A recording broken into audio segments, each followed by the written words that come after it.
Hi, my name is Marion Ingerson-Heart and I am a motivational / inspirational poet.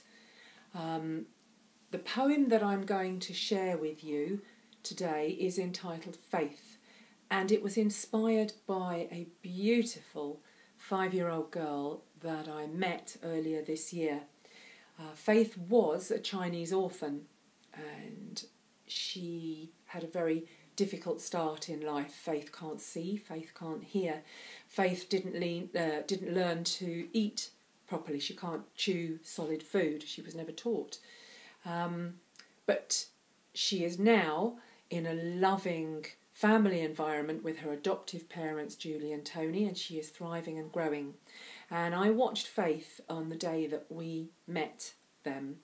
And Faith, although she can't see and although she can't hear, she enjoyed her day, or appeared to enjoy her day, just as much as everybody else. And it got me thinking, we worry so much about this lack that is in people with disabilities, like, hearing and sight.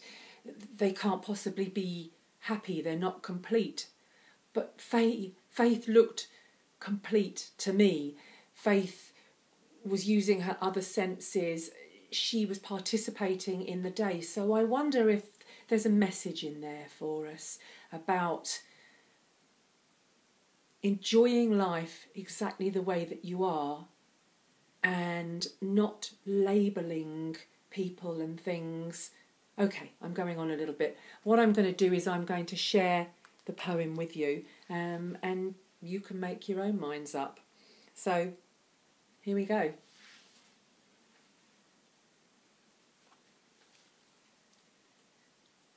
Do we have faith in our hearts? Is faith filling our lives?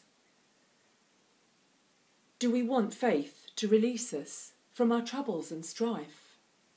Is it faith that moves mountains? Is it faith that parts seas? And can faith strengthen your soul when you're brought to your knees?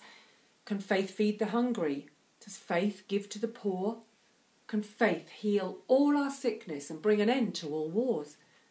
Does faith create love, and can faith erase doubt? And is faith the strength that casts all hatred out? If it is, then what is faith? Where can it be found? Is it in the air, in the sea, in the clouds, in the ground? Is it sunshine, raindrops, a stone or a feather? Can we touch it? Can we hold it and keep it forever? Or is the answer quite simple? Is it there for us all? Shall we open our hearts and tear down our high walls, practice love and acceptance and just letting go of resentment and malice, pain, sorrow and woe? Let's take the labels off boxes and embrace the unique, celebrate our difference, give our love to the weak, give our food to the hungry, a guiding hand to the lost. Does a touch, a soft word, a kind word really cost? Don't be shy. Faith is coming. Shall we open our minds? Don't be timid, be bold, and we can let our hearts find that faith is within us, and it was there all along. True belief, complete trust, and intuition that's strong. And the beauty of faith is a 5-year-old girl, and she's bringing a message that needs to be heard. Faith was hidden and voiceless, trapped behind a great wall. This small child, this huge spirit, this great gift to us all. Faith moves through this world with no sight and no sound, but she flows and she dances.